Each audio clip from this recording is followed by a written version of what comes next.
Dear friends, good afternoon. This is Abdullah Salam and welcome to my another class.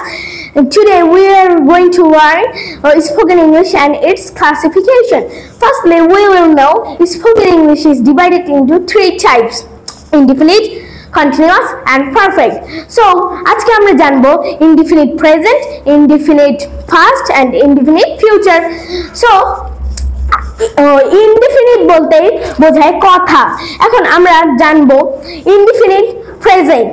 Indefinite present Bangla চেনার উপায়গুলো কি, এখন আমরা সেগুলো জানবো। এটা হচ্ছে বাংলা চেনার উপায় আর এটা হচ্ছে ইংলিশ। বাংলা চেনার উপায়গুলো হচ্ছে এ ই আই ও করি না, আর ইংলিশ হচ্ছে সাবজেক্ট প্লাস বি1। এপাশে ইংলিশ আছে। তো এখন আমরা for example let us make a example, যেটাই বলি আমরা যদি এখন বলি আমি যাই, আই গো, যাই, এই যে যাই উচ্চারণ হচ্ছে না, এই যে আমরা বললাম না এ ই ই উচ্চারণ হচ্ছে না ওই জন্য। আর এই যে আই গো, আমি যাই, আই হচ্ছে সাবজেক্ট আর বি1 হচ্ছে গো। এখন আমরা জানবো ইনডিফিনিট ফার্স্ট সম্পর্কে। এখন ইনডিফিনিট ফার্স্টের বাংলা চেনার উপায়গুলো আগে জেনে নিব।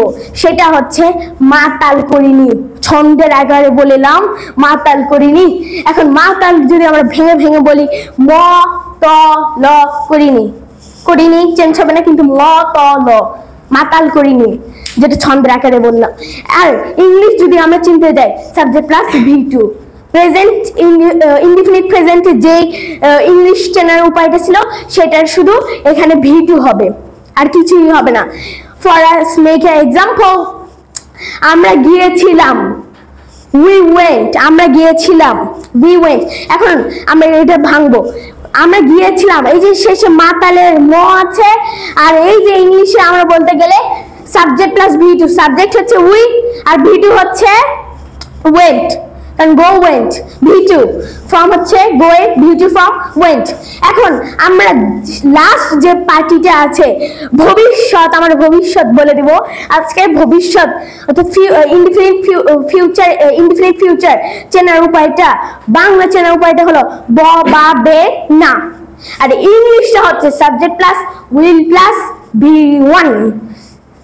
এখন আমরা জানবো কি যে উইল, উইল হচ্ছে এই ফিউচার টেন্সে রাজত্ব করে, শ্যাল উইল, আমরা উইলই বেশি ব্যবহার করি। এইখানে রাজত্ব করে, দখল করে বিএনপির নেতা। এখন আমরা জানবো for us make a example is a আমরা যাব, উই উইল গো, আমরা যাব, এই যে ব আছে আমরা যাব ব। আর এই যে আমরা যদি বলি we will go, we subject, will তো যথারীতি নিয়মে ওখানে বসবে, দখল করবে ওখানে। আর B1 go. Thanks for watching my video. Don't বন্ধুরা, আমরা তো এখন শেষ করলাম হ্যাঁ বোধক, এবার তার কাছের ভাইয়ের এখন জানবো না বোধক সম্পর্কে। আমরা যে বলে এসেছিলাম আদিম যুগে যে ইনডিফিনিট প্রেজেন্ট থাকলেই এই যে বাংলা চেনা উপায় বলেছিলাম না, এ ই আই ও করিনি, করি না, এ ই আই ও করি না। এখন করি না মানেই হচ্ছে ডোন্ট অথবা ডাজেন্ট। আমি আগে বলে নিলাম ডোন্ট অথবা ডাজেন্ট। এখন ফর এক্সাম্পল আমি খাই না, আই ডোন্ট ইট রাইস।